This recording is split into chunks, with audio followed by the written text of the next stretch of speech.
This one from RonDJ.com. So here we go for another video, and finally nakahiram tayo ng isa sa mga V30 phones ng Vivo Philippines. Unfortunately, hindi tayo na-invite sa launch nila nung V30 tsaka ng Pro, pero ito hindi ito nagkaroon ng physical launch. Pero ang mahalaga sa video ito is ito nakuha natin itong official commercial unit, itong Vivo V30e.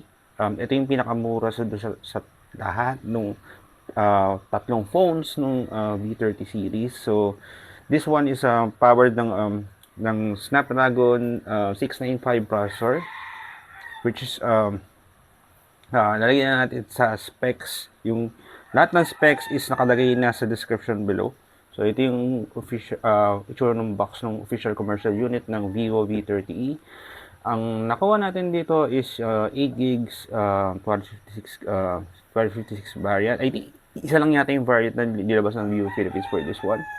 And ito is nasa under 20,000 pesos ito. So ito yung para sa mga di maka-afford nung either nung standard o nung Pro versions ng V30. So pakita natin yung rest of the phone.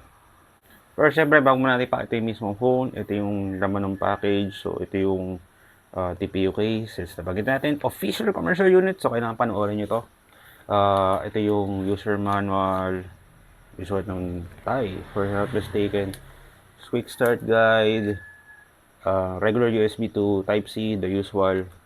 Ito yung SIM ejector pin, and yung Vivo fast charge. Ito yung kanilang own solution sa mga fast charging solution, fast charging. Ito is, focus natin is maximum siya ng 11 volts, 4 amperes, so 44 watts. So, not mistaken, ganito rin yung charging speed ng vanilla version or yung standard version ng Vivo V30 Pro. So, expect natin mabilis mag-charge yung phone na yan. So, natin natin yung mismong phone. At ito na yung itsura ng Vivo V30e. Ang bago natin na-unpack tong phone na to is nagkaroon na tayo ng nagkaroon to ng malaking system update. Pakita na natin sa review natin yung actual na version number na ito. So I think ito is version 14 ng Android, I mean. Tapos ito yung dito ko nagulat At least kita nyo sa camera na pag iniba-iba ko siya ng view. Parang siyang peacock effect parang feather-like effect pag tilt mo siya. So, ito yung Vivo branding sa likod. Tapos, ito yung dual main cameras. Di na tayong taka rito since ito yung pinakamababa sa Vivo V30 series. Pero, unlike sa previous V series ng Vivo, kung ito nagkakamali, lahat ng phones sila is 5G ready na. So, talagang pina-power up na I think ito yata yung first sa V series na lahat ng phones under ng V series is lahat 5G. So, ito yung SIM ejector, sorry, the SIM card tray.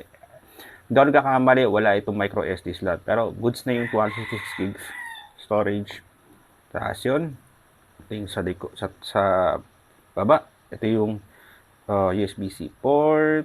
Ay, sorry pala, hindi pala to Ito is noise cancelling mic pala to.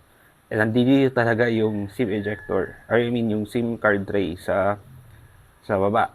So talagang first time ko talaga makita in a while. Sabihin, nakita natin sa online party, first time na makita natin sa actual. So ito yung pinhole microphone, speaker. Tapos since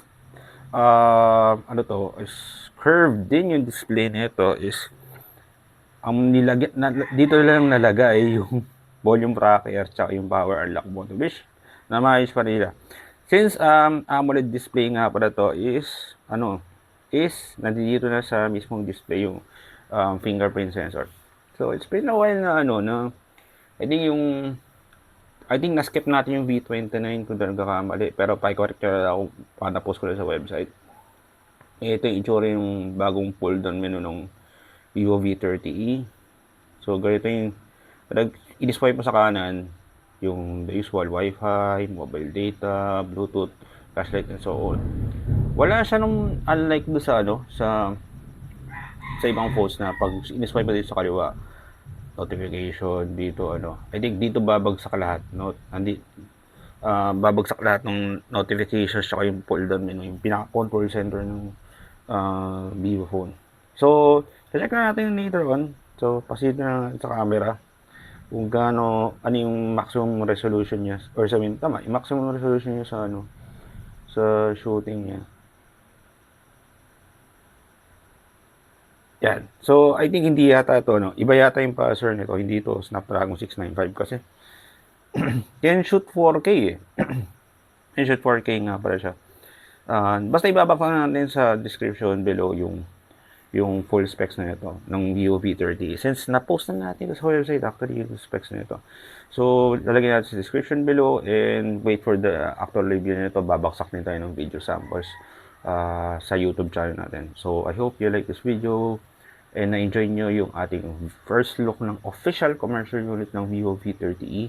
Follow social media at subscription below and syempre, pakiclick na rin yung subscribe button sa ating YouTube channel. And yung written review is lalagay din natin dun sa video na ito once na may up na natin. And that's it. This is Ron from RonaldDJ.com. Thank you very much for watching.